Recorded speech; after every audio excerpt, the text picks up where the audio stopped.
So it looks as though the home hero himself is going to be starting this weekend in Formula One for the Canadian Grand Prix. And I say that with absolutely zero sarcasm whatsoever. But in all seriousness, he is, of course, the only Canadian driver in Formula One right now. Rest in peace, Nicholas Latifi. You are the true GOAT. Of course, we know this. But again, in all seriousness, let's talk about Lance Stroll because, of course, he had to withdraw from the Spanish Grand Prix just over a week ago because of pain in his hand and his wrist. He was unable to compete because of the after effects of surgery a couple of years ago. Now, I am surprised to hear that he is apparently in good condition for the Canadian Grand Prix. Now, of course, I'm happy if he's genuinely recovered here and he's genuinely all right to race this weekend in Formula One, then that is fantastic news. You know, I genuinely mean that. But at the same time, I'm very skeptical about this. Is this enough time to recover from wrist surgery like this? I'm no expert, but it doesn't seem like a lot of time, I'll be honest. But let's have a look at the full story here on the F1Chronicle.com before we draw any major conclusions here. And I'll give my thoughts in a bit more depth at the end of this video. So let's dive in. Lance Stroll looks set to return to the wheel of his Aston Martin this weekend in Canada.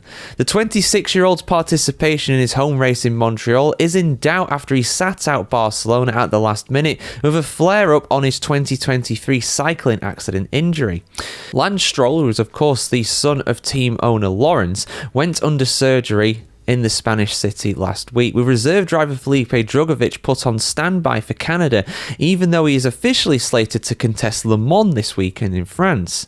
Indeed, Drugovich is already at Le Mans, as is Louis Delatraz, who is apparently in first in line to replace Drugovich in the event the Brazilian is called up to Stroll's cockpit.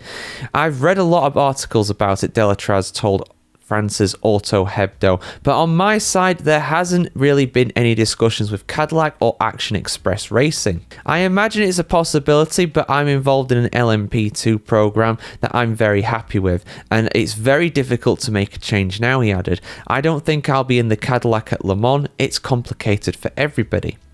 When I'm involved in a project, I want to do things right. We are prepared for this event with Action Express, and the fairest thing is to race in this category.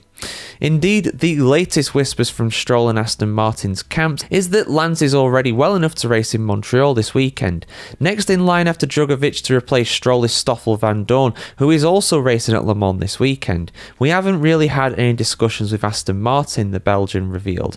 I think Lance is in good condition and has very good doctors working with him. He'll do everything he can do to be there for the race in Canada. And look, like I said in the intro, if he is genuinely recovered from his wrist surgery, then that's fantastic news. I'm a bit skeptical to say the least about this because last time, obviously, when he did have this wrist injury originally, he was only just able to get fit enough to be able to race. He sat out pre-season testing in Bahrain, and he did compete in Bahrain for the Grand Prix, and did really well, actually. I think he got like 6th or 7th place, one of his best results of the season, when the man was probably in a lot of pain from that injury. But at the end of the day, I don't feel like this is enough time to recover. I feel like he needs a lot of time off to be able to recover from his wrist injury. Listen, I don't know exactly what he's done. I'm not an expert by any means, and I'm sure that in his mind he's probably doing the sensible thing here, but the fact that this is reoccurred after over 2 years is very worrying. Maybe it's because of the triple header, you know, that really, really intense triple header that we've just had, you know, Imola, Monaco, Barcelona. Maybe just 3 races in 3 weeks was too much for him. But how is he going to get on in Montreal? I know he wants to race, you know, for his home crowd and everything like that, but I'm very skeptical about this. I feel like the sensible decision would be for him to take a bit more time off and just make sure 100% that he's ready. I'm skeptical that he can recover that quickly from it. I will be honest. This happened, you know, less than 2 weeks ago, and it'll still be less than 2 weeks, you know, from the Friday practice we're going to have in Canada this weekend. So, yeah, your thoughts in the comments below, guys. This just kind of rubbed me up the wrong way, but you know, if he does have to drop out of Montreal because it reoccurs again, if he gets some pain in his wrist again from practice, from qualifying, then who actually gets called up? Because obviously their 2 reserve drivers are all the way in France. Well, in that event, and if there is enough time, it'll probably be Valtteri Bottas, who of course is already going to be in Montreal. He is the reserve driver for Mercedes. I imagine that they would let him race. I imagine they would let him race for Aston Martin in that eventuality. Whether or not they would actually do that, I don't know. He's not their official reserve driver. He's a reserve driver for McLaren and Williams and obviously Mercedes, but not Aston Martin. But he obviously knows the Mercedes engine cars very well, and there is that relationship there between Aston Martin and Mercedes. So we'll have to see what happens, guys. I will be honest, like I said, I'm very skeptical about this. I feel like he needs more time. And I'm not just saying that because because we want to see Drugovich in the car or whatever. I do want to see Drugovich in the car. I think that'd be interesting. But just from a wellness point of view, like, this is the rest of Lance's life. So he's a young man. He's like 28 years old or whatever, right? He's a young man. And if his wrist gets aggravated again and he has to have more surgery on it, he could well have to live with an impairment for the rest of his life. He might not be able to write with a pen. He might not be able to type properly. He might not be able to ride motorcycles, drive cars in the same way that you or I may be able to.